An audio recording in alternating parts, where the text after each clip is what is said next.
Hi, welcome to I love cooking. இன்றைக்கி நம்ம சேனலில் மட்டன் லிவர் ஃப்ரை எப்படி பண்ணுறதுன்னு பார்க்கலாம். அதுக்கு 1/4 கிலோ ஈரல் எடுத்து நல்லா க்ளீனாக வாஷ் பண்ணி குக்கருக்கு ட்ரான்ஸ்ஃபர் பண்ணிவிட்டு 1/4 டேபிள் ஸ்பூன் உப்பு, 1/4 டீஸ்பூன் மஞ்சள் தூள், 1/2 டீஸ்பூனுக்கு மிளகாய் தூள் போட்டு ஒரு மிக்ஸ் கொடுத்ததுக்கப்புறமா லைட்டாக ஒரு 50 ml தண்ணியும் சேர்த்துட்டு நம்ம குக்கரில் விசில் விட்டுக்கலாம். ஒரு 1 or 2 விசில்ஸில் ஈரல் நல்லா வெந்துடும். அதுவே போதும். அதுக்கு மேலே நீங்கள் விசில் விட்டீங்க அப்படின்னா ஈரல் ரொம்ப கல் மாதிரி ஆயிரும். அப்புறம் சாப்பிட்றதுக்கு அவ்வளோக்கு நல்லா இருக்காது.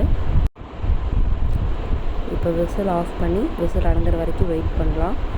அப்புறம் ஒரு பேன் சூடு பண்ணிவிட்டு அதில் இந்த லிவரையும் நம்ம கொட்டிடலாம். அதிலையே தண்ணியோடு கொட்டிடுங்க.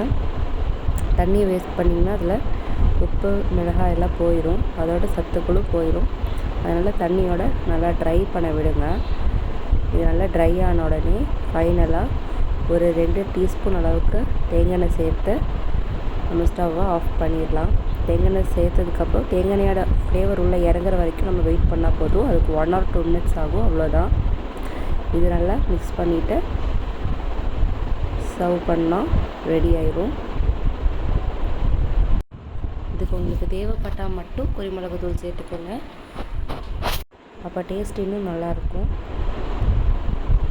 அவ்வளோதான். ஒரு பவுலுக்கு ட்ரான்ஸ்ஃபர் பண்ணிங்கன்னா என்னோடய ஸ்டைலில் மட்டன் லிவர் ஃப்ரை ரெடி ஆயிடும். ட்ரை பண்ணிவிட்டு எப்படி இருக்குன்னு கமெண்ட் பண்ணுங்கள். பாய்.